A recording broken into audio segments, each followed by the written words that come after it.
Hey, welcome back to another episode with JB. And today I'm excited to have a sit down with Mr. Bennett Maxwell. And Bennett is a guy who has really lived deeply in the world of franchises to the point where he built up one heck of a franchise himself, has exited or partially exited, and we'll get into that franchise, and is now actually helping other folks to understand and potentially delve into that world.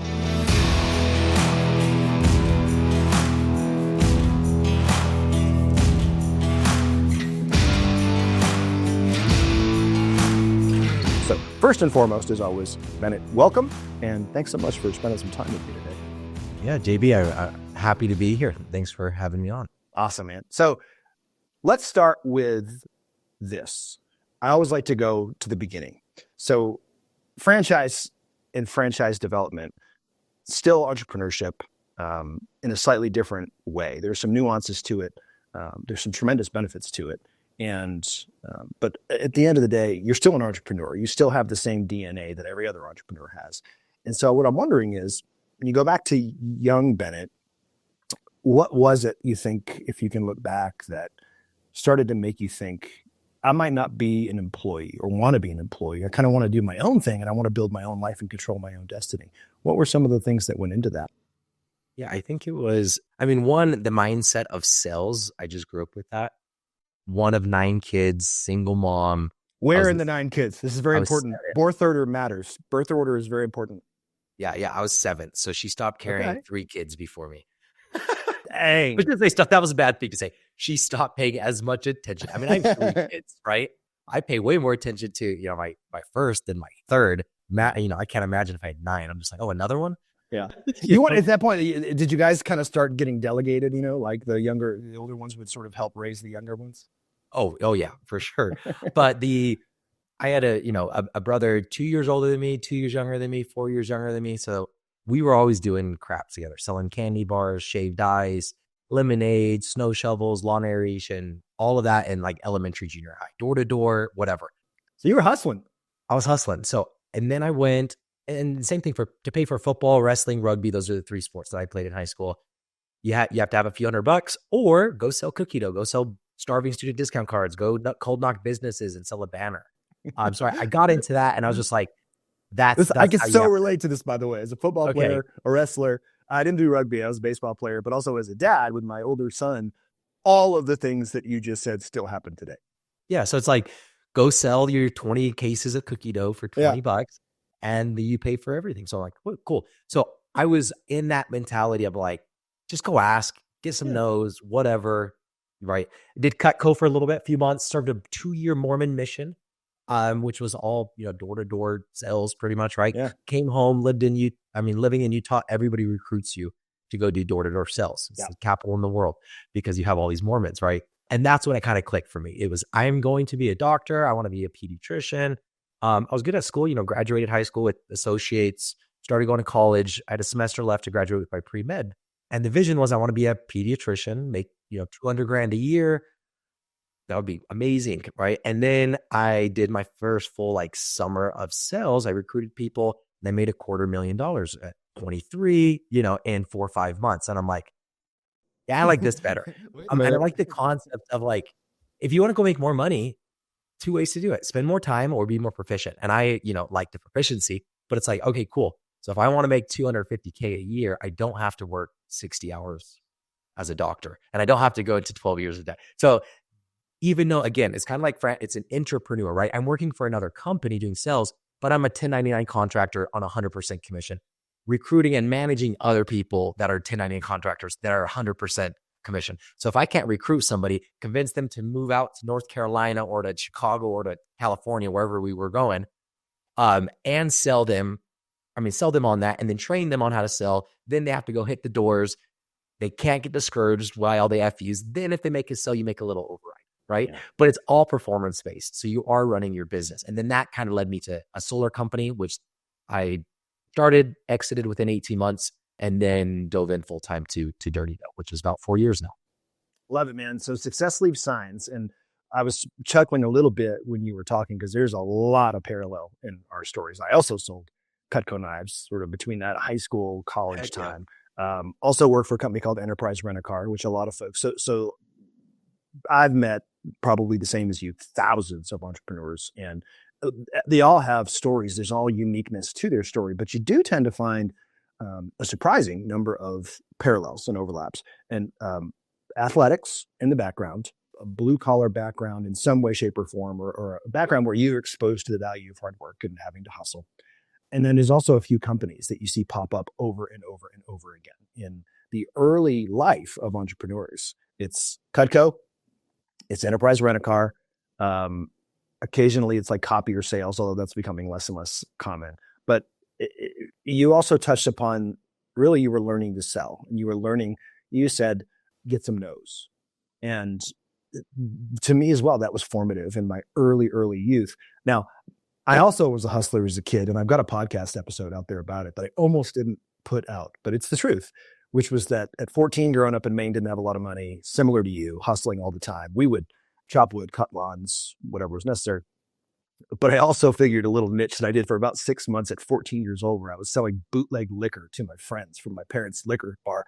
And I had this elaborate system that I sort of created to run it, and inventory control. And I didn't know that's what I was doing, but all of those things, I can look back at that. And because that's the question you always get is, when did you know you were an entrepreneur? And I can't say I did them, but if I used to say, well, maybe it was Enterprise Rent-A-Car, entrepreneur, as you said. Maybe it was Cutco. No, it was really at 14 years old figuring out, okay, here's a demand. It's an inappropriate demand, but it's a demand. And I have the ability to fill the demand and make myself some money. So that's what I did. But so you go from solar sales, which I know a fair amount about. So I've done a lot in the blue collar space, great industry, tricky industry, but great industry. And then you leave that, you exit it. How does Dirty Dough come about? Yeah. So there's a little overlap. Before I started solar, Crumble Cookies contacted me to do franchise sales for them. They were just getting started. Met with them, and they was like, no, I'm going to go do solar. Seems like a decent opportunity, but I don't want to sell franchises. I mean, the pay wasn't there. At least, anyways. So, but I saw the system, and early days franchising, you sell franchises to everybody. It's like, okay, here's an interview. You don't want to become a salesperson or whatever. Do you want to buy a franchise? Right? Pitch me a franchise. Sure, tell me about it. They're making great money. Sounds great. Cookies, fun, all of that, until they got to, well, we're sold out of Utah and we require you to be owner operator. Like, okay, so you guys are asking me to pay a few $100,000 to buy a job to make less money than I do now, and I have to move away from my family. And move. No, I'm not going to do that, right? But got my wheels turning, kind of set it aside. A month or so goes by, somebody posts and says, I have this cookie company in Arizona. I'm selling out of my apartment. I need money to open up a storefront. So I'm like, fresh in my mind. Cool. I'm going to contact him. The guy that my little brother's friend, they went to high school together. Contact him. And then I ended up investing. 2019, he opened up the storefront in 2020. That's right when I was starting my solar company as well. About a year into it, I'm like, hey, dude, let's franchise. I live in San Diego. That's where I was running my solar company. I'll be your first franchisee. He's like, no, I'm done. I want to sell. And I'm like, crap, I'm going to lose all my investment unless I buy this. So I literally bought it from him within a few weeks. Still to this day, I guess, never made any of the cookies, but with the intent of franchising it. So then it was kind of like, okay, how are we going to franchise it? I redid the entire company other than the name. The big thing was centralizing the process or the cookie making. Rather than you ordering flour, sugar, butter at your prices through Cisco, I'm going to order truckloads of flour, sugar, butter. I'm going to get 30% off of what you do. Right. And then I'm going to make the cookies for you with machines that are more accurate, faster, and lower labor, higher quality control, consistency. And then I'll ship you this unique stuffed multi-layer, 3-layer cookie. And then as the franchisee, you just put it in the oven, press start. So that was kind of the pitch. It took me about a year to at least develop the concept and what I wanted to do. Then we franchised it. And we sold 400 franchises in the first 2 years. Wow. Opened up about 100 in the last 2 years, 100 stores. Too quick, if you ask me. Again, you just go with it. Yeah. It's like, you just keep going. You're like, cool, this is exciting. Here's more problems. Here's other problems. I feel like I'm going to die now because there's too much stress, but whatever. Let's just keep going, I guess. So what made you, it's interesting. So I'm very familiar with Crumble Cookies. And one of the, I don't know if it's a disadvantage or fatal flaw, whatever you want to call it, but when you're an entrepreneur and you're used to everywhere you go looking at the way things work, problems, inefficiencies, friction points that could be solved, even if it has nothing to do with you. I can't, it drives my wife and kids crazy. Like, I can't go anywhere without sort of, and I've learned not to say anything anymore because the kids are just like, Dad, but they know, like, I'm looking at something and they know that internally my wheels are turning. Like, I wonder why they do it that way. That's interesting. So Crumble, we have one near us. We've spent more money than really should be reasonable on cookies in our family. And the darn things are massive sugar bombs. Like, they're too big, they're too sweet, but my kids love them. So we go there. And even me, just as a person who does not know, certainly the food industry, but is a problem solver, I look at the way that they do things and I wonder to myself, and I've had this thought multiple times, how in the world can these franchisees be profitable when I'm looking around at the sheer volume of equipment that they have in each one of those stores? It looks to me like they're at least partially making the dough and the cookies at each location. They are. And pretty much everybody does it like that, because if you want to franchise your concept, what's easier? Spending a few $1 million and buying trucks and a facility and centralizing and building a whole team to then ship out nationally to franchisees? Or do you go to the Crumble route and say, here's my recipe? Yeah, you handle it. Here's my recipe. Go weigh every single cookie by hand. Go hire teenagers to do all this. Oh, and hopefully your 22-year-olds that are working know how to measure the flour properly so there's not air bubbles, but you're also not packing it. It's like, this doesn't work, because I saw that. And I have no history in food or franchising. I didn't even know the difference between a franchisee and a franchisor was 4 years ago, right? I was just getting into it. But I'm just like, that. How is that gonna work? How can you pay somebody to do this when minimum wage, to ball a cookie and weigh it by hand when minimum wage is $20 in California? Yeah. Can't. I mean, at least I don't think so. I don't think it was set up correctly. Anyways, because of that. But you do look at other companies that have been around forever and you're like, what are they doing? What is Mrs. Fields doing?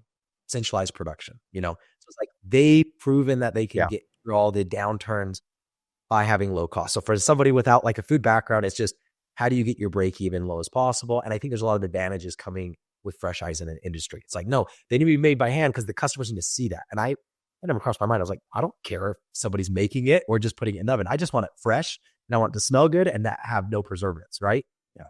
And also it gets to consistency too, right? Like, I don't know that they're having this sheet. I don't want to be very clear. Disclaimer, I'm not casting aspersions on Crumble. But in general, what I would say is that when you use that model, you just nailed it. So you're dealing with a lot of variables. So my original background from decades ago, before I got into entrepreneurship, was I was a surgical consultant, surgical efficiency and surgical process. And like you, before I started doing that, I didn't know anything about it. But the company that I was with trained me unbelievably. And when you deal with surgery, there's a reason it's called surgically precise. Any sort of mistake that happens has a disproportionate potential negative impact that it creates, right? So if you make a mistake in a surgical procedure versus if you make a mistake making a cookie, somebody could die. And so what you want to do is you want to try to look at what are the things that are most likely to lead to mistakes and errors. And it's repeatable processes. It's variability in either the process itself or who's performing the process in consistent standards.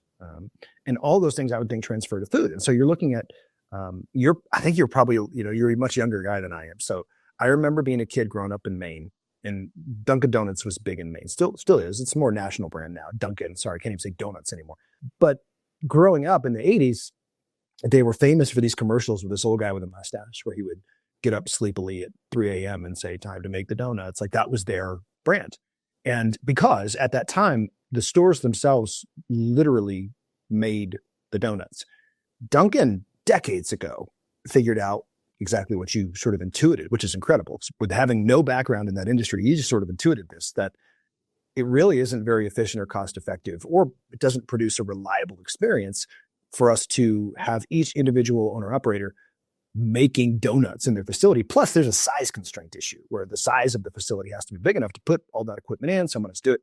So they started doing the same thing. Dunkin's so big that I believe that they have, sort of distribution manufacturing centers spread throughout different areas of the country. And then they truck the donuts and the bagels and whatever else to the facility. So what gave you the, I don't know any other way to describe this, Bennett, than what gave you sort of the raw, uninhibited, just confidence to jump into franchising in the food industry with no experience and just figure it out, because that takes some cojones, and it's really very impressive, but not everybody would do that. Yeah. So I read Rich Dad, Poor Dad. Have you ever heard of that? Robert Kiyosaki. Of course. And he talks about, work to learn, not to earn in your 20s. Focus on kind of who you're becoming, not what you're making, the skill sets, and the money will follow. And I'm like, okay, well, that sounds good. One, it takes a lot of pressure off of making money, especially when you're a door-to-door salesperson and every single day you start with $0. That's hard unless you think, oh, but what am I learning? Who am I becoming? Right? I get an FU at the door, right? Like, oh, you're the fifth person that's knocked on my door this week about solar. It's like, okay, if I'm just focusing on money, then I'm down. If I'm focusing on my sales skills, then what I'm going to do is adjust my pitch for the next floor. And I'm going to say, hey, I know what you're thinking. You're the fifth solar guy that's knocked on my door this. Address it right up front. Yep. Yeah. And I can guarantee what they're not going to say is, oh, you know what? You're the fifth guy that, you know what I mean? They're not going to repeat what you just said. I now infinitely have overcome that objection whenever I say that, right? So that's what I did. And in order to do that, then there's the 80-20 principle, the Pareto's principle for that. 80% of your results are going to come from 20% of the effort. Yeah. Okay. So if I'm going to learn to be a professional communicator, I want to learn how to sell a new product, and I want to see what that sales system is like. The training for selling pest control is different than Cutco and is different from a Mormon missionary, but it's all the same. I mean, like the product's different, but the concepts are all tied in. Yeah. So it's like, I want to learn from each person's sales style. And then also each time I get new leadership. So I make $250,000 my first full summer as a 23-year-old. Why the hell would I move? Right? Why would I not just rinse and repeat? Yeah. Because is the 80-20 principle. One, if I go fail at something else, I can always come back to this. Yeah. I'm just skipping a summer, whatever. But it was, no, I'm going to move to telecommunications now because it's a new industry, new leadership, and new sales ability, because I was looking at sales ability. And then I did that for a year. Then I did smart home systems. So like cameras, automation, locks, all of that crap. Did that for 2 years. And then I did solar for a few months. And then I started a solar company. But it was like, I've already done it with, renewable energy, pest control, Cutco, Mormon mission, cookie dough. It's like, it's all the same. So I already had that confidence of like, you just figure it out. There's two ways to figure it out. Either, go find somebody who's already doing it, just what are they doing, or hire somebody that already knows, but you just figure it out. Like Crumble just figured it out. They didn't have a food background. Guys who started Dunkin' probably didn't either, right? So it's kind of just like plug and play the same types of systems in. Figure outable is a phrase that it's a very scientific sounding word, but it's a phrase that I've used for years, both as a sort of internal rally cry, but also just working with partners, clients. Almost everything's figure outable. There's no value in getting flustered and upset about something when you could just work through it. I'm curious, the automation company that you work for, just knowing the area of the country that you're from and the circles that I suspect you were, I was just about to ask you if it was Vivint. Of course, it's Vivint. Yeah. And that, Vivint's another interesting story. And actually I have in the hopper a case study about Vivint, because Vivint was acquired by a pretty large PE a few years ago. Blackstone. Yeah. Yeah. And really, for those that don't know, it's the granddaddy PE, really. Yeah. They're massive. And predictably, and this can happen. And I think what we're going to do in a few minutes here is, I'd love to get into so Bennett also had an exit of Dirty Dough. He built it up to this unbelievable level, and he had sort of an exit. And there's some interesting things and nuances that he created for himself within that exit that you really, I think, would benefit you. But when talking about exits, who you exit to matters. And you as a founder or group of founders really need to understand what it is that this entity from a DNA perspective is likely to do. And the reason Vivint to me is an interesting story is because when they were owned by the primary, and they were sort of growing the way that they did, they had unbelievable salespeople, almost all of whom are Mormon, by the way. So I live in North Atlanta, Georgia, and every summer LDS students from all over, but mostly Utah, descend like locusts upon our city. And I think they stick them all, in an apartment and, get a van and they dump them all off in the subdivision, and we'll pick you up at, 5. And we have to go out there. It's you knock till dark 30. That's right. It's dark and it's 30 minutes. You put your lunch in that basket right there. If you need to pee, here's a bottle. Or walk to the gas station. I'm seeing you tonight. Hardcore. That's hardcore. And it's funny, man. I'm an evangelical Christian. The joke with anyone who knows me knows that, man, that's a guy who really loves his family and loves Jesus, but he likes to cuss a little and you drink some bourbon. And all of those things are true.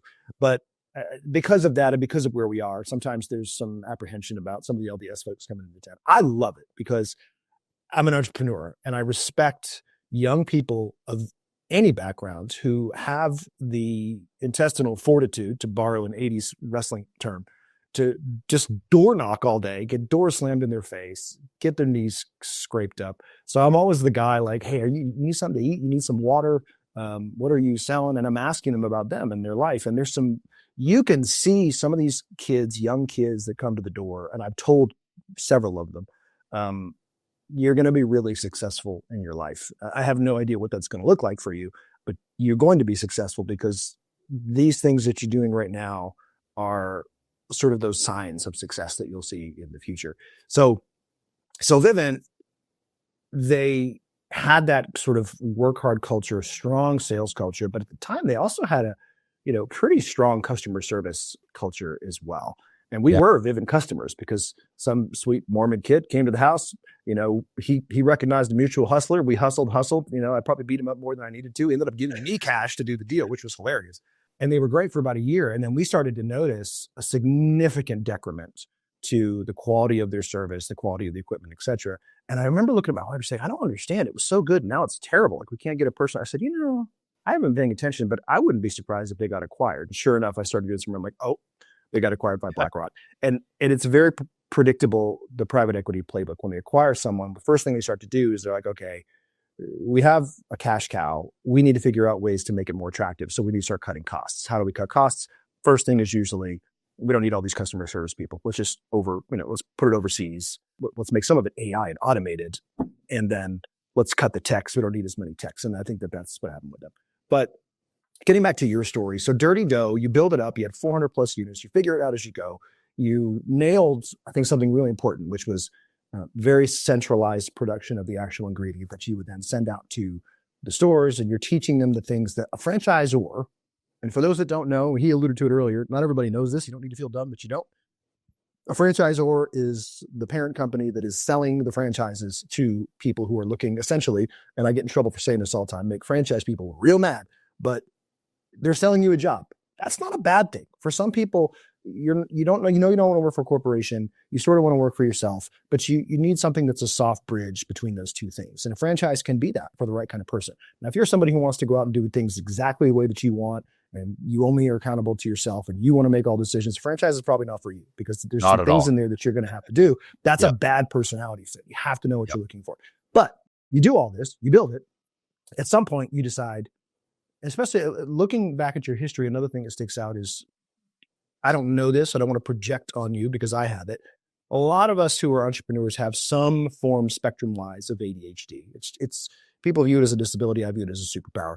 I have it raging. You see, I self-medicate with caffeine all day. And so the reason that I think this is interesting is because if you were in corporate America, you would be considered a job hopper. So would I have been.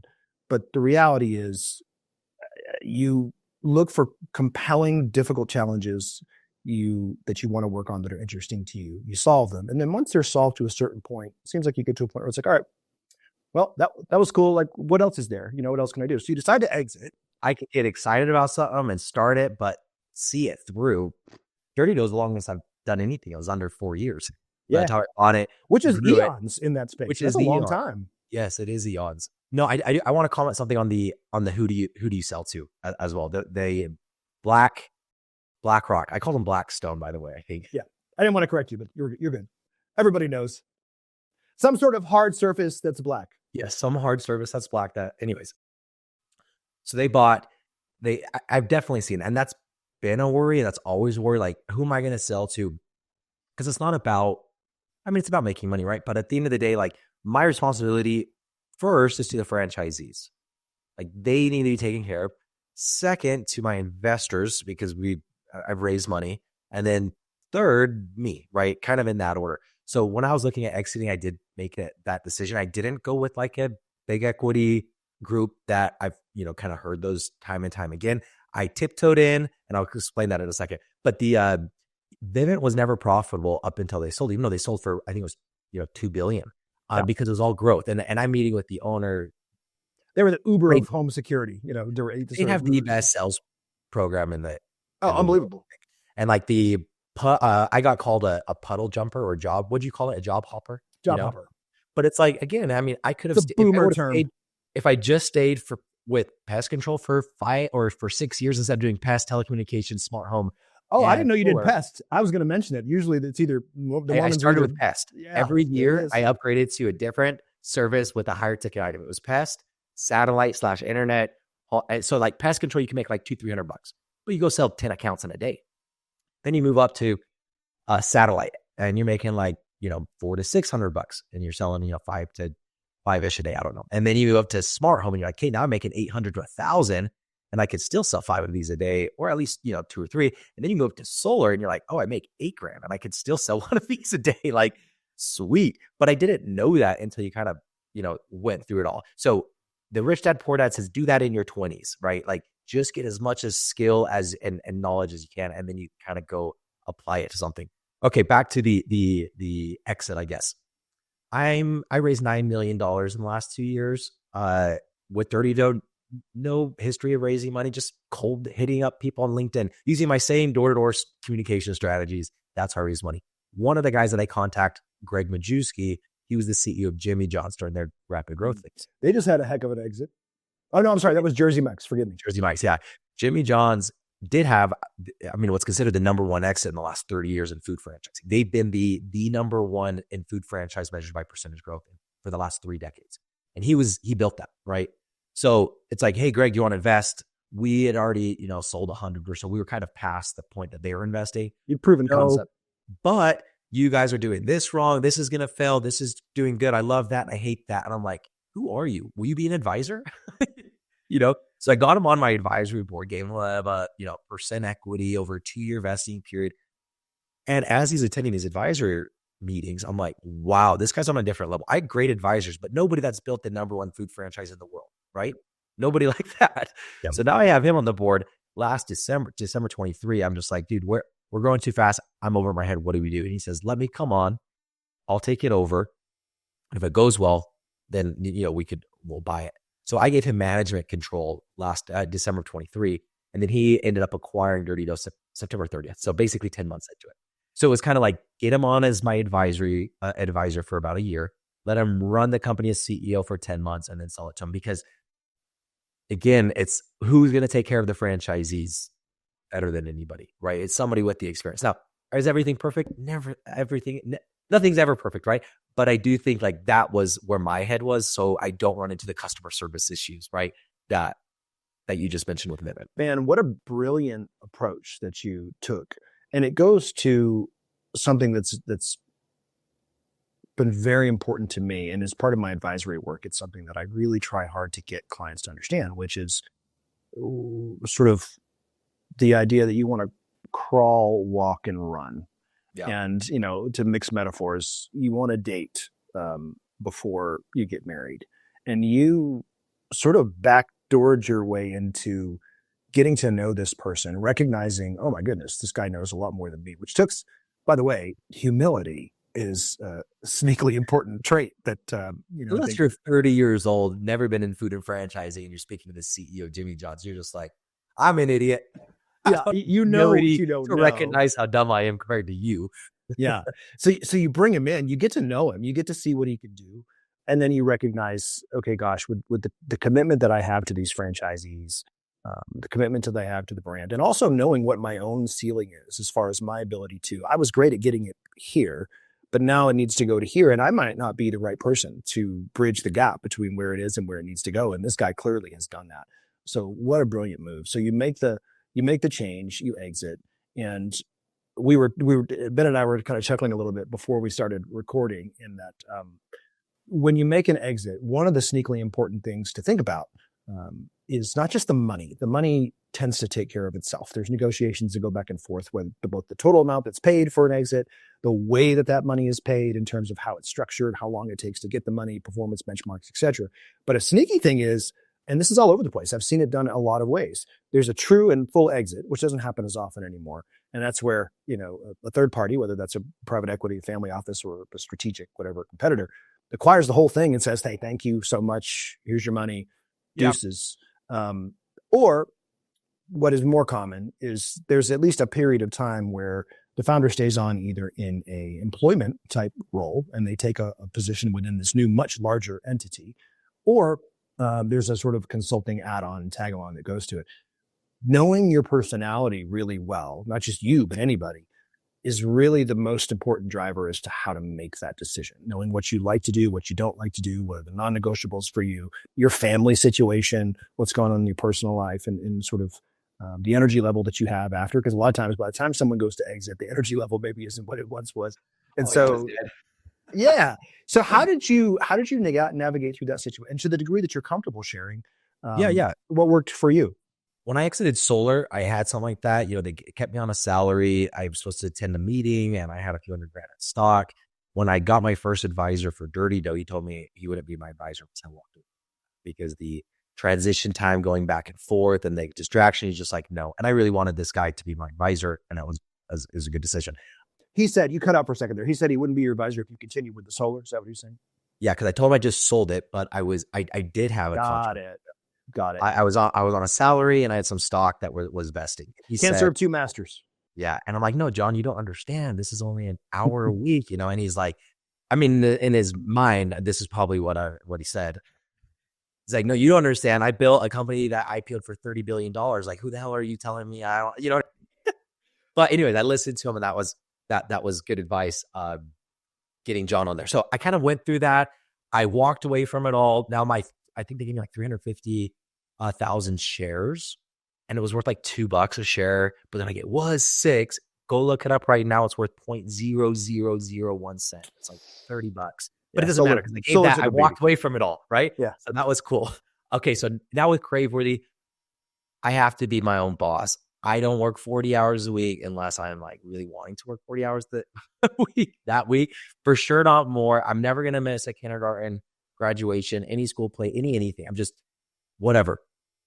So I didn't do an employment contract at all. And even as Dirty Dough, I was an employee. I've always paid myself as an independent contractor, as a consultant. And then there's some tax benefits. And then I'm paying, so Dirty Dough pays B Maxwell Enterprises, which then pays myself personally a reasonable wage. And there's some tax advantages there. But now it's kind of the same setup with Crave where there was no contract. It's like, hey, I will sell you franchises. Here's my, salary / retainer. And then here's what I need for the commissions. And that's kind of it. That's the only thing I'm going to commit to. But I also think, maybe you're calling me humble before. Maybe I'm not going to be humble right now. But like, I think I'm really good at franchise sales. Like he's not going to fire me. I mean, he could fire me. That's fine. Right. But like, once you get good at sales and in a space like franchising, okay, if you have a franchise, I know you sell a franchise, you get $40,000 up front, plus it probably raises your enterprise value once that franchise actually opens by, $500,000 to $2 million. Hey, JB, if I could bring you a franchise sell, would you pay me $20,000 for that? You don't pay me $1 if I don't bring anybody. Right. And then I hit up people on, on LinkedIn. Hey, besides I sold 400 Dirty Doughs in 2 years, can I look at selling your franchise as well? You can get anybody to respond and anybody will hire you because there's no risk.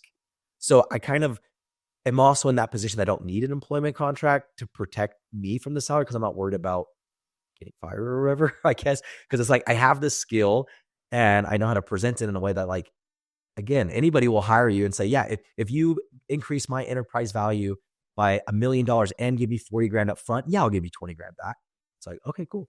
And then and then it's like, I could go do that with whoever and however I want to do that as many times as I want.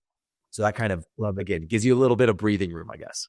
Absolutely. And I think an important nuance here for those who are listening is we get a little bit confused in the play between do I show up as humble or do I show up as confident? And here's the thing. The presence of humility does not mean the absence of confidence. In fact, true humility and true confidence are generally inextricably linked. Where you run into issues is Dunning-Kruger, where you sometimes run into people who they think they're far more competent than they are. And so that's usually where false confidence and a lack of humility comes from. The least humble people I know generally are the least competent. It's just how that's sort of been. And that certainly doesn't seem like the case with you, but he's right. I mean, Bennett, you're exactly right. When you have a skill set that with no hubris, just what you're capable of. I like to make analogies, especially like to make analogies to athletes. And if you're an elite athlete, and you're looking for whether to stay with your current team or to move to another one, and you get some sort of lowball offer, and there's a lot of posturing going on, and they do a used car thing with like, well, you didn't do this and this and this. Yeah.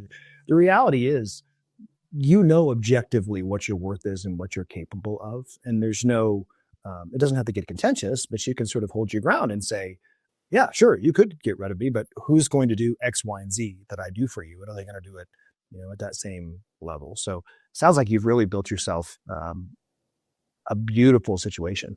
And again, going back to the puddle jumper or whatever we're calling it, I started my first year doing pest control. I only did it for 2 months, but it was in 2015. The 2016 was kind of my first full year. Yeah. So, but I did pest and then the telecommunications, smart home, solar, and then franchising all within an 8 periods time span, right?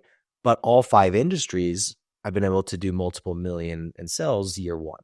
So then again, it kind of like, it's the same. It's proven to me that's the same. If I would have just stuck with pest control, let's say I made the same amount of money, did the same, whatever, there's no way I would have that confidence, that skill set. Cause I'm like, no, I can go do this in any industry. Cause it's the same. It's, hey, JV, why are you meeting with me on the sales call? What are you looking for? What else? And then I say, why do you not already have my product? Why didn't you buy it earlier? Why not? And then I get everything you know and everything you don't know. Yeah. Right, in 5 minutes, and then it's easy, right? And it's like, that's the same. It doesn't matter what I'm selling. Yeah, to me, that speaks to transferable skills. And a lot of folks get caught up in the minutia of the thing that they're doing, and they can lose a little bit of confidence. Well, I've been in this one industry for 10 years, and I've done really well in this industry, but what the heck do I know about a different industry? To me, you're looking at the wrong thing. Look at the things that you're doing, the skills that you have, the ability that you've shown to solve problems. If it's sales, if it's marketing, if it's business development, if it's consulting, if it's finding problems and solving those problems, those skills, if done at a high level, tend to be highly transferable. And then you're just moving to a different industry. And all you really have to do, because you have the baseline of skill, is you're just learning sort of the minutiae and nuances of you learn the product. What's new there. That's it. The product, the process, the people, the landscape. Once you have that. And I've done that enough. I'm such a blessed guy, because those of us with ADHD, we don't like to do one thing for too long. I've been in so many different industries, one as an employee, then as a business owner, and now as an advisor, I get to touch so many industries. And one of the most fun things about it is you can look at someone who's built up a $50 million manufacturing company, a $500 million e-commerce sort of platform, and you can actually draw parallels between the two of them. And you can see the core tenets that make them great and make them, able to dominate the competition, even though they're seemingly in completely different industries. The things that they're doing that make them successful tend to actually be very similar. Yeah, I agree. I like networking, but then there's also, time. I want to spend my time in the evenings with my kids. So then I stopped doing networking altogether, like in the evenings. Then I thought, I'm already going to the gym. Should I network there? That would be fun. I've already been doing that. I did a post in the summer. Hey, anybody want to go to the gym and talk business? And not even joking, that from that one post, I'm still going to the gym with people. So wow, still meeting other people. But the thing that I love doing is, what business do you own? I have a marketing company. I have an art company. I have this. And it's the same. That also gave me a lot of confidence as well. It was like, let me help you formulate the sales process. What are the top 3 reasons people buy? This is the message that and I'm like on ChatGPT, sending them home with a full sales script after an hour-long gym session. I've done that with 3 dozen people, right? Over the last few months, just randomly. But yeah, it's the same. It really is plug and play. For me, at least from the sales, it's what are the top 3 reasons people buy and what are the top 3 reasons people don't buy? If you don't know those, and even if you think you know those, let me go call 5 business owners in the space and let's interview them for 5 minutes and then see if that's actually true, kind of formulate it. But yeah. And I'm sure you're diving way more into the weeds on the business. I'm just looking at the sales and the marketing side. But back end support, all of that, I'm sure there's a lot of similarities as well. It is. It's all similar. Every bucket that is necessary for a successful business of any size, you tend to find pretty consistent issues within those buckets. And it's one of those things where, I don't know if this is true for you, once you see what the solution is and you see what good looks like, you can't unsee it. And so everything else is compared to, all right, this is what best in class looks like in any area of business. And this is where we are.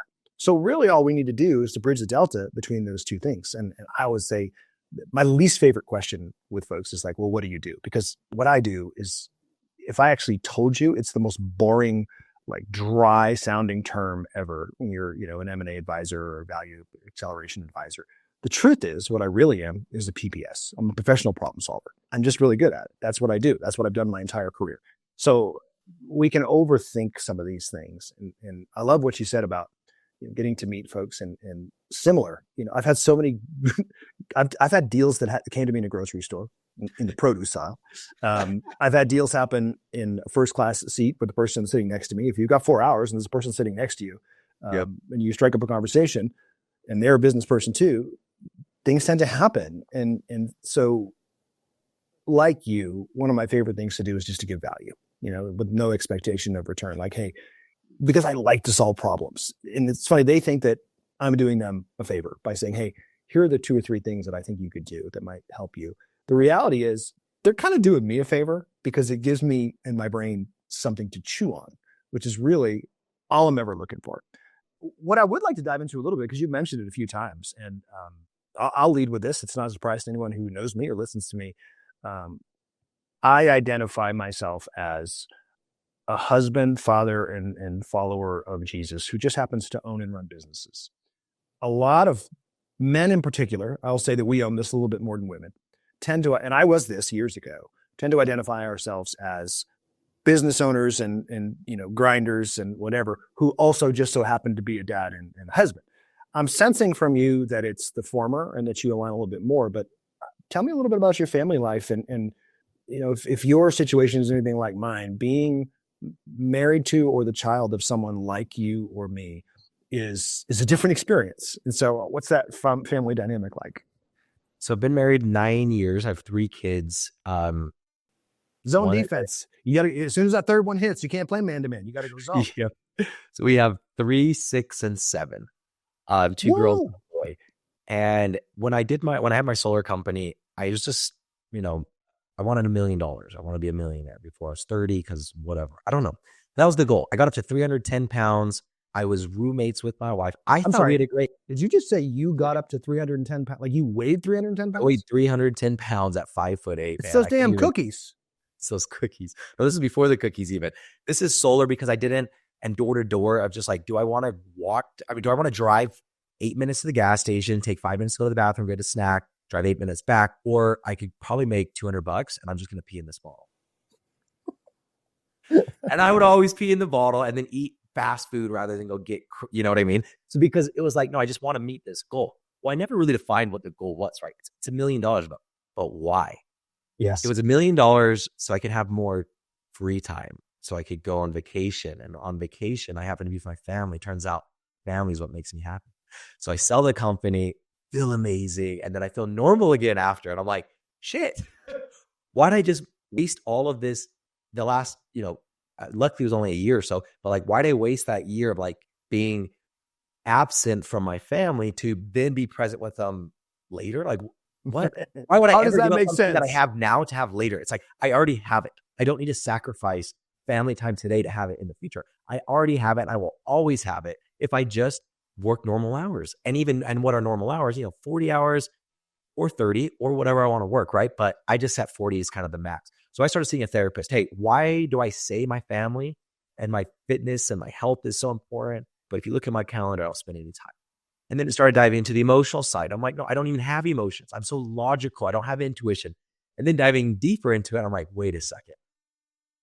Logically speaking, there's nothing that I'm doing that isn't an attempt to achieve an emotional state, right? I want to feel a certain. I don't really want $1 million. I want $1 million so I could go on vacation, blah, blah, blah. But it's because I want to feel something. And I'm like, shoot, I've had this all wrong my whole life. It's all been logical. But again, logically speaking, tell me anything we've ever done that isn't after an emotional state. Everything we're doing is an emotional state. So why are our goals material? Because we hope that the material will then bring that emotional. Anyway, seeing a therapist, you change that, right? It's like, no, let's just go straight to the emotional. Then I got a business coach as well, worked out a mission statement, finding joy and fulfillment despite life's dirtiness for myself and others. So what I want in life, joy and fulfillment despite life's dirtiness, play on words with dirty dough, but don't wait to sell your stupid solar company to be happy, right? You can have it now. Focus on yourself first. then help everybody else. Now I have a set of guidelines that when I go and I have multiple investors, multiple franchisees, people to hire, people to fire, and I have all these decisions, rather than thinking which one's going to potentially make me more money, that's a hard question because you don't know. You're predicting the future, right? Yeah. And then if you predict it wrong and if it's not financially as successful as you hope, then it's easy to get down on yourself. Or you say, which one's going to provide me more joy and fulfillment? That's way easier. Like which of these two investors is going to bring more joy and fulfillment? If I sign the location here versus here, which one's going to be more joy and fulfillment? And it's like, I wasn't even thinking about that. I was just thinking about the money. Well, if I have a location closer to my house, then I could sponsor more things. I could bring more cookies. I could be, you know what I mean? And it just completely changes everything. So that's kind of started me down the journey of like, I'm never going to sacrifice family time today for something in the future. I'm never going to ever miss a kindergarten, whatever. And so far it's worked out really well. Like last year, I think, sorry, I've been around for a little bit. I'll tell a quick story though. It's good stuff. I had a meeting in Las Vegas just for the day. I was going to fly in the morning, fly in the evening, had it scheduled. I had an 8-time Olympic bodybuilder that I had a meeting with him, doing like an influencer Dirty Dough. I had a meeting with Allegiant Stadium. This was last year. So when they were doing the Super Bowl, to do a sponsorship there, a meeting with the largest franchise owner of KFC and some big real estate guy. I have it all planned. And then I see on my calendar, Mia's kindergarten. That's my oldest kindergarten graduation. Crap, I'm not going to be able to go. Everything's already booked, right? I already have my book. I already have all these meetings, the flights. Talk to my daughter. I'll take you on a date before, date after. She's fine with it. Then my wife says she's only going to graduate once. Do whatever you want. Just know that she's only has one graduation. And I'm like, oh my God, why was I thinking to not miss it? So, and then I text all these guys and I say, hey guys, and I didn't say I need to reschedule. I didn't say, I was straight up. I said, I forgot that this is my daughter's kindergarten class. Can I come out next week? And 4 of the 5 people that I had meetings with all said yes. And they were so supportive of it, but otherwise I'm like, oh, this is the Allegiant Stadium, like you can't reschedule on those guys. And it's like, yeah, you can reschedule on fucking anybody. Sorry if I'm not allowed to swear. No, you're good. You can say what you want. You just have to do it. And then the support that the public and even if you're telling people, hey, I'm not going to meet with you. I'm not going to buy your business. I'm not going to invest. I'm not going to do anything because I'm putting my family first. There's respect for that because everybody wants to do it, but there's not many people that are actually doing it. I mean, you just described what it took me 15 years to get to, and I've been doing this now for years, but there's an accounting practice that some people have become a fan of, and I think is great, called profit first. And I ascribe to that, but I take it to a little bit of a different place where for me, the profit that's the most important to me are the relationships that I have with my family, with my friends. And those are profit. The business profit takes care of itself by doing the right things and just being who we are and surrounding yourself with great people. But the profit that's most important to me is the relationship capital that I get to put into the bank with my children, with my wife, with, friends and people. And so I put that profit first. And like you, I've turned down plenty of things, whether it was meetings, places that I could go and fly that might be beneficial. Although if we're really honest, some of those things that we go and fly to do, really look at it and do a retro analysis, were not the best use of your time. It was an ego thing. There was some reason that you went, some stage that you spoke on, some room that you might be able to get into that for whatever reason may elevate your status. But at the end of the day, it's just cheesy and cliche, but it's because it's true. It's about the dash. And I was born in 1980. I've never revealed that here, so not everybody knows just how old I am. And only the Lord knows how much time I get to spend on this earth. So 1980 is the beginning. Whatever the year is that the Lord decides, okay, you've done enough. You could take that any number of ways. There's a dash between those things. And the only thing that really matters to me is the dash. It's what I spend time doing, because I'm fortunate like you to have met a lot of wonderful mentors, to work with a lot of folks who I've helped them exit their business in their retirement age, sometimes a little older than retirement age if you ask them.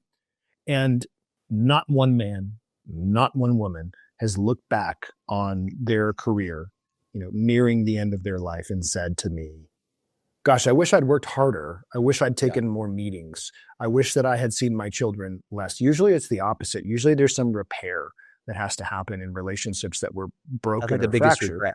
I've heard that on that Harvard study that's been going on for 90 years, as long Absolutely. As study with 700 people.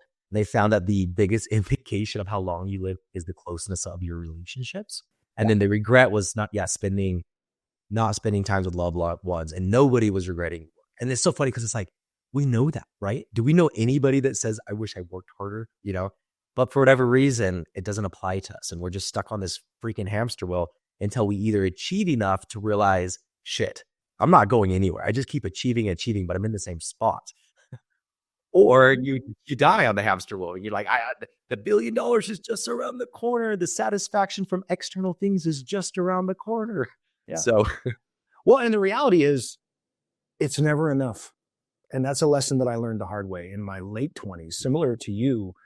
I didn't grow up with a lot of money. I don't know what your background was, but I didn't grow up with a lot of money, and, single mom. And so we really did have a literal lack of resources that were available to us. And so first person in my family to go to college, because back in the 90s, that was the path. If you were to escape your circumstances, college was really the way that you did that culturally at that time. I think that's changing, and I think that's changing for the better, but that's what it was. So went to college, first person in 7 generations to do that. Problem was, I thought getting in was the goal. I didn't really understand, like, okay, now what do I do? And I did not have a plan. I just knew that I wanted to go to college. So I did that, went to school.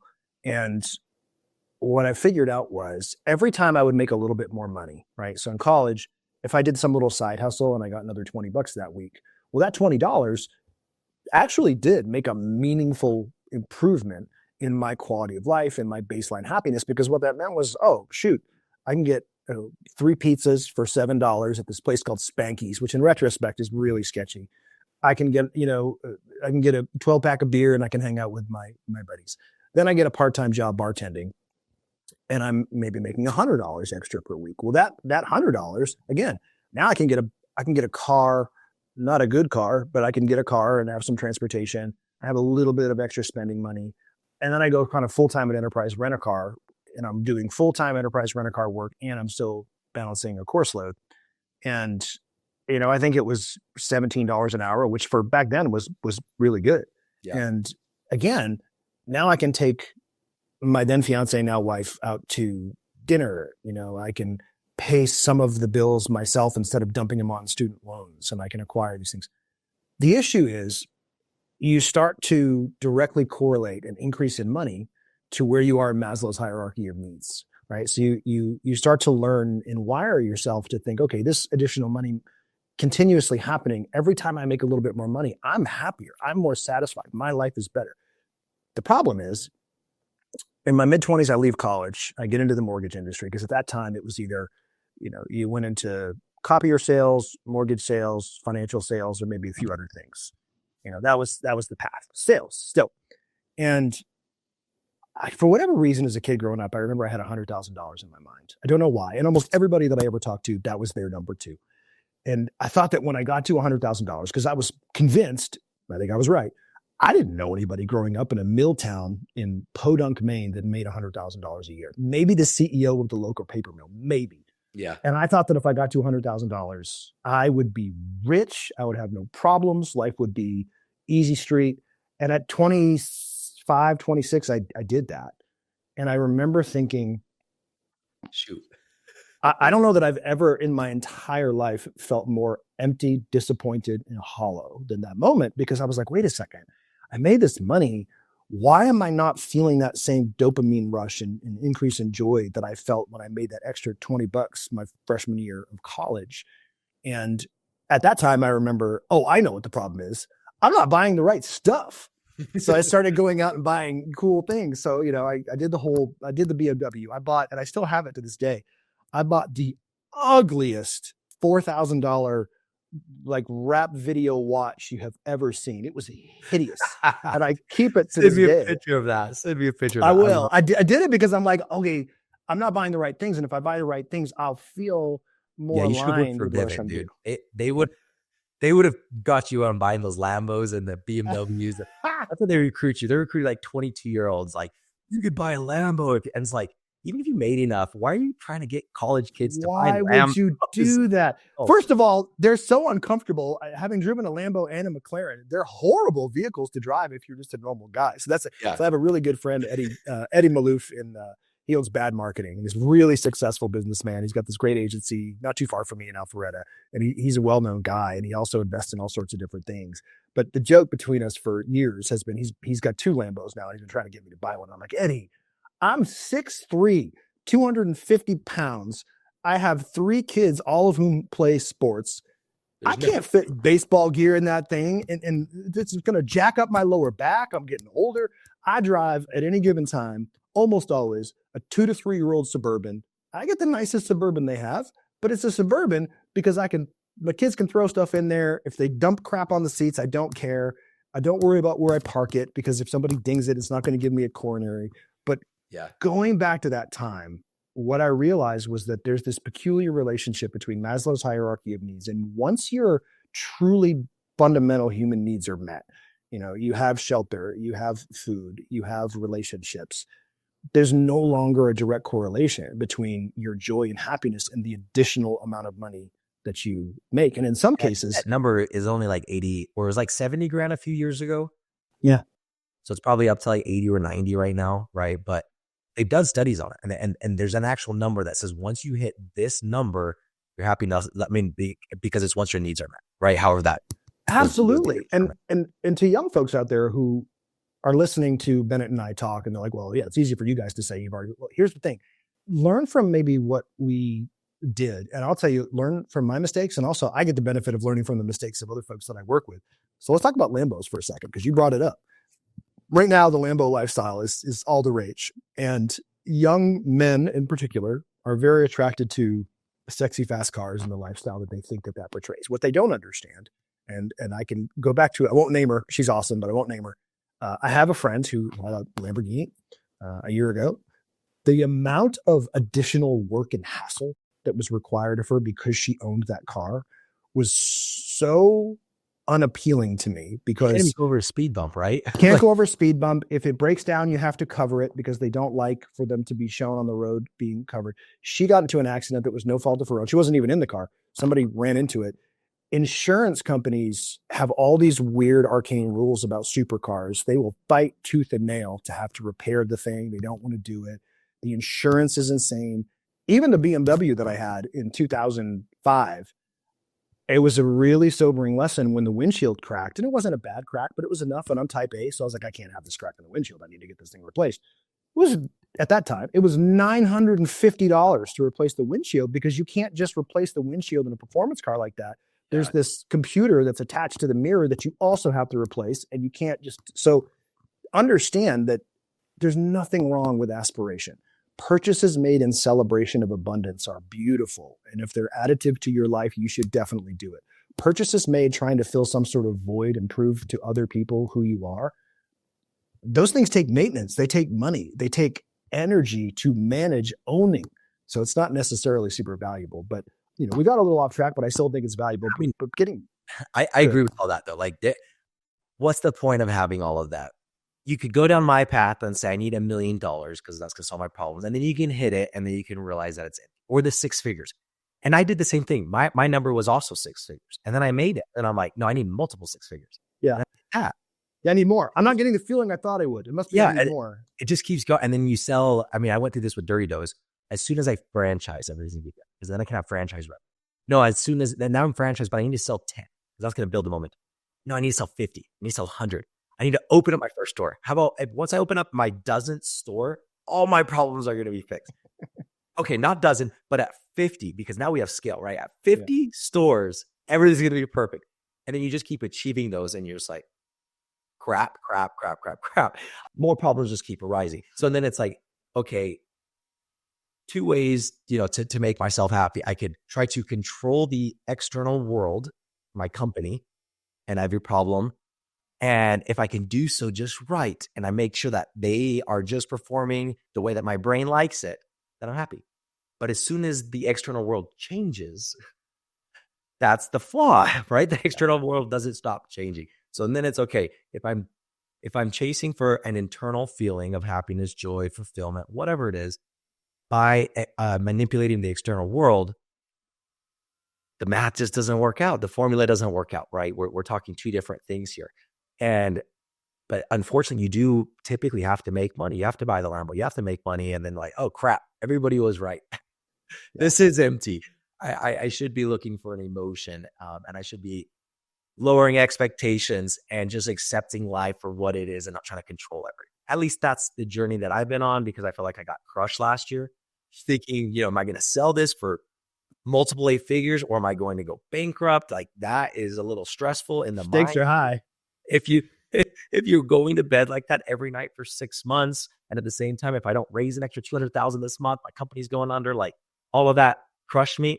And on the other side though, everything I just explained, I think is the answer. At least a lot got me through the most stressful time of my life. I love it, man. And what I'm struck by, and I'm speaking about myself as much as you and anybody else that I've worked with, entrepreneurs, and I'm actually going to go a little further than that, because I think that salespeople, elite salespeople, really they're entrepreneurs. They've just chosen to be entrepreneurs, and they don't necessarily have a desire to build large teams and do all of the things that an entrepreneur would do. But there's certainly some shared traits with elite salespeople and entrepreneurs. So I'm going to put them in the same bucket. And I've been both. So have you. So you can probably relate to this. There's a thing that we do, and you just described it perfectly. It's moving the goalposts on ourselves all the time. We always move the goalposts. And some of that is good. Like, okay, I've achieved this. Now what else can I achieve? But it can, if you're not careful, devolve into a state of unhealth. And here's what I believe is the reason for that. And this is going to be controversial. I know this is going to get turned into a clip and aggregated, but I'll say it anyway. The reality is entrepreneurs, high performance salespeople, and you could probably pick a few other things, who consistently crush goals and move on to the next thing and move on and move on. What we really are addicts. That's the truth. We're addicts. We're just an addict whose drug of choice is dopamine and solving problems and hitting goals. But it is still absolutely an addiction that, while society views it as a positive addiction, and nobody says like, oh, did you hear about, the barbecue? Did you hear about Johnny? He's got such a problem with addiction. He's built 23 companies and made $62 million. Like, no, everybody would look at you like, what are you talking about? But let me tell you something. It's possible that Johnny is just as unhealthy as somebody who gets addicted to any other substance if he's not careful.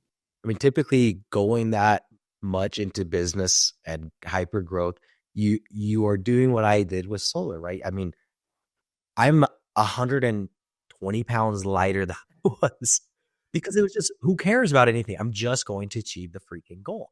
And then again, unfortunately, you hit the goal, you get the dopamine, but dopamine works when I smell this watermelon drink. It smells good to me because it's dopamine.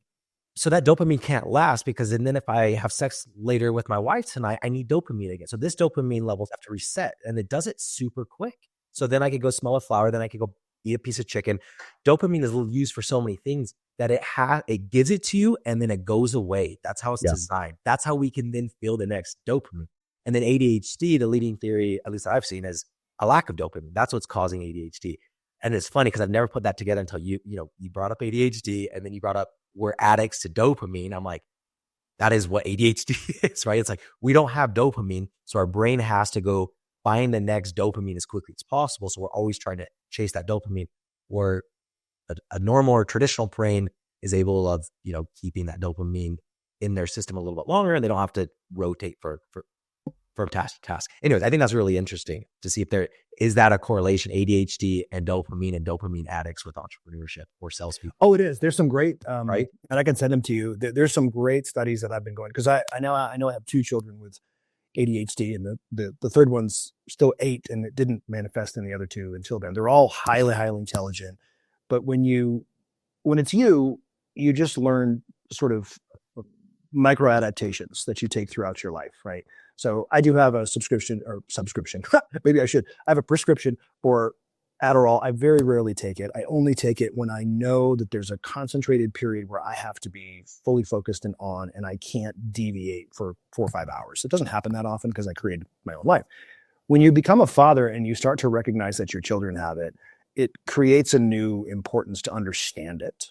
And so I've been going down these really crazy rabbit holes and learned some fascinating things that, yes, ultimately what they now believe ADHD really is a hypersensitivity to to dopamine and to a few other neurotransmitters. And Wait, you said a hypersensitivity. Hypersensitivity, meaning you are. Yeah, I mean, you could feel it easier than everyone else, right? You feel it easier. You're more likely to crave it. You're more likely to take risks in order to avail yourself of it. And all of these things, if understood, that's funny, they can be a good thing. But you got to understand it. You got to know it about yourself and be able to measure the behaviors that you're taking. And risk is a big one. And this is an unusual thing to say, but it's pretty common for especially younger folks who have ADHD, late teen, early 20s, to be very sexually promiscuous. And the reason for that is pretty logical. If you think about what ADHD is and the seeking behavior of that dopamine, and you just talked about it, with your wife in a married situation. It's not necessarily a bad thing unless, the man is the one who has the ADHD and is seeking the dopamine, and the wife's like, I've had 3 kids, leave me alone. But my wife's on testosterone, so that solved that. Oh, there you go. So you're good. Yeah. But these are things that a lot of folks, we can moralize behavior, not understanding that there's an underlying biochemical process that's causing that behavior to happen. And some of the things we celebrate, so entrepreneurship, grind, drive, and some of the other manifestations of it, we vilify, even though it's exactly the same thing that's causing both. Yeah. I like that. Go back to that barbecue. People are talking about Johnny and his addiction, but because he sold his company for 23 million, whatever number you said. But what they're not talking about is, hey, he hasn't seen his family in a month. He's travels every single weekend because there's so much. Why would I focus on that? Let's just focus on the money, right? Because that's what but it's like, but really, again, who of us is really after money? Like, here's $1 billion and a ticket to guarantee that you feel like shit every day. Do you want to take it? Right? Yeah. But it's like, no, the $1 billion doesn't really mean anything to me if I can't feel good, right? And sometimes it's not even money. Being a big sports guy and being from New England, of course, I've been a Patriots fan since I was 12, and folks want to point at Tom Brady as a sort of an aspirational story. And there's a lot to that. There's a lot of traits and things that happen in Tom Brady's career and his relentlessness and his desire that we can learn from and we can take from. But what nobody really ever talks about is that if you read the behind the scenes of who Brady is, even some anecdotal stories about simple things like playing games with his teammates and losing and getting so angry that he throws an entire board, across the locker room. The level to which, unhealthily probably, he went to become the best, to where the dude was only eating like avocado ice cream. He had 6 hours a day of work done on his body. He was studying nonstop. I think he really has tried to have a deep relationship with his kids, but it wouldn't surprise me if when his kids are older, they look back and maybe want a little more of that. There's a Netflix thing, a Netflix roast on Tom Brady. It's like 3 Love hours. It. Great show. Okay. But they go, one of the jokes was like, I'm so grateful to be in the GOAT, or I forgot what they said, but something like, it only took you 5 Super Bowl rings to lose your wife and have your kids hate you. That was it was funny. Crap. Great comedy is funny because it's true. It is. That's what makes it. And you're so really true. Doesn't have a family, and he's not married, and he doesn't have a good relationship with the kids, but everybody knows him. But it's like, what? Anyways, it's just society still like, well, who cares if you're unhappy? I'm not going to ask you if you're unhappy. You got 5 Super Bowl rings or whatever number that is, right? Because we celebrate it. I saw my daughter watched Taylor Swift documentary back to Netflix, which I love too, because like for a woman, for a girl, everyone wants to be Taylor Swift, right? She's the person, right? She's a billionaire. Well, she shares on her documentary all of her mental health struggles, and she got too skinny and her anorexia, and even seeing herself everywhere and being the most famous person and all the baggage that came with that. And for me to watch that with my daughter and then point that out and like, you can have all this, but it's just a different set of problems. So you kind of choose your set of problems, right? A quick comment on the Tom Brady. Did you say he threw a board across the locking, like a clipboard?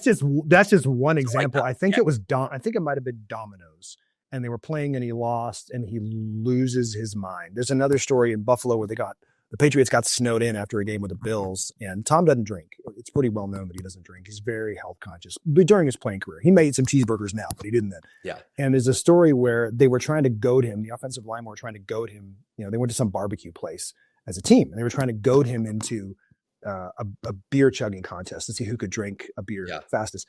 And finally, someone said the wrong or actually the right thing to Brady, which was that, well, you're avoiding it because you can't win. And a guy like that, that's generally the number one way to get him to do it. And the story is, and I've heard this on talk shows, I've heard multiple people say it, this gigantic offensive lineman is his direct competitor, and this is a mug of beer. And the offensive lineman's telling the story where he's like, I'm a big guy. I can drink some beer. I've been doing this my whole life. I was in a fraternity in college. I played football and I drank beer. He goes to open it and I think he said he's on his second gulp. And he said, I've never seen anything like this before. Brady just says, all right, let's do this. Set it. And he picks up the cup, basically just opens his throat, just pours the entire thing in and puts it down.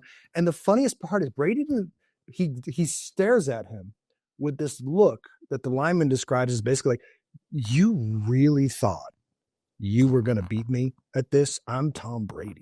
Yeah. And I remember that story and being simultaneously impressed and also thinking, it takes a certain, probably slightly unbalanced mind to have that level of competitiveness. So this is what I've been focusing with my kids. Again, they're young, but it's, hey, why are you crying, son? And he's like, oh, because Lila made me. And I'm like, okay.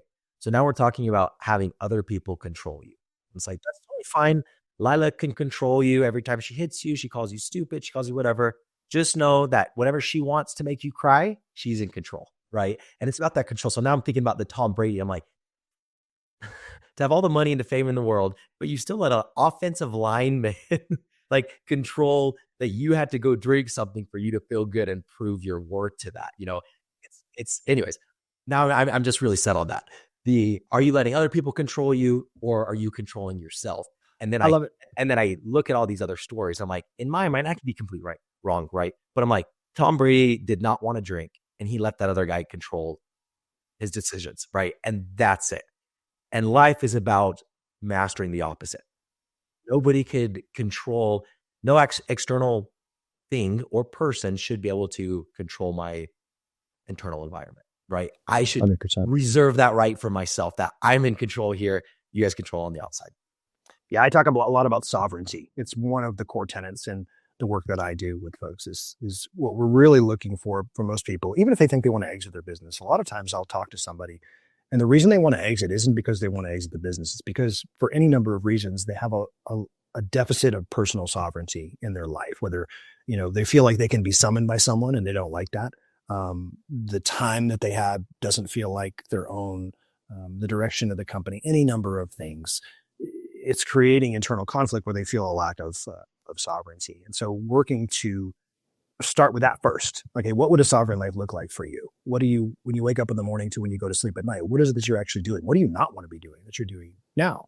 What are some things that you would like to be doing that you're not doing? So yeah, I completely agree with you. I will say this has been, I love these podcasts, with folks like you and with me, it's pretty common that it'd be easy to look at us and be like, it's all business all the time.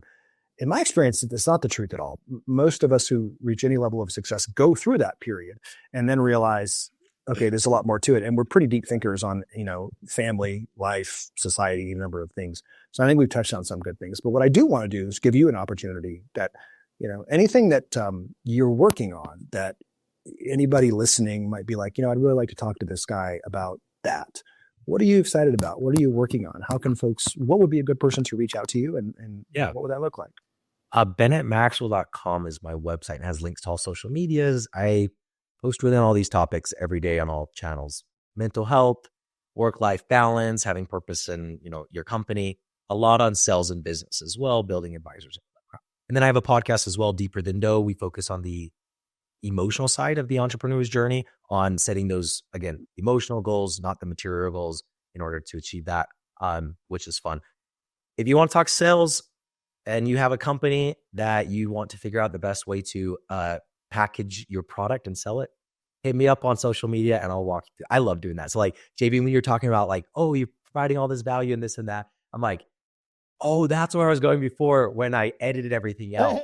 I'm like, I get energy from talking and helping people, even if it's meaningless conversations at the gas station or whatever. Hence the co-working space. But I'm like, anyways. So if somebody hits me up, I get an enormous amount of energy for having a 20-minute free phone call with you. You tell me what your business is, and I try to help you in 20, 30 minutes, an hour, whatever it is. I love it. And giving back to others gives back to myself. I see it like within 3 minutes of talking to them, I can notice my mood and my energy already raised. So anyways, sales and franchising. I'm selling franchises for the company that bought my company, Craveworthy Brands. They have another 7 food concepts. And I'm also doing a tanning franchise, like a health and wellness. I'm actually opening up to you as a franchisee here in Utah. So kind of all over the place. Hit me up in a month and it's all going to be different. I love it. Well, here's what I would say to the audience. If you are thinking in any way, shape, or form that you might want to get into franchising, that you may want to franchise your own business, and you don't reach out to Bennett, you're insane, because you want to avail yourself, just like Bennett did of the gentleman who started Jimmy John's. If someone offers you who's in a position to give it mentorship and advice, take them up on it. It's so worth it. It's been the most rewarding and meaningful part of my career, both as a giver and as a receiver. And also, even if you don't ever have any interest in getting into franchising, if you listened to Bennett's story and you listened to the genesis of where we started to where we ended, you can tell that this is a guy that if you were to call and to just run any sort of business issue by him, he's going to give you some valuable and unique perspective. So I highly recommend that you do it. Thank you so much, my friend, for joining me. I appreciate it. And hopefully our paths will cross again. Thank you.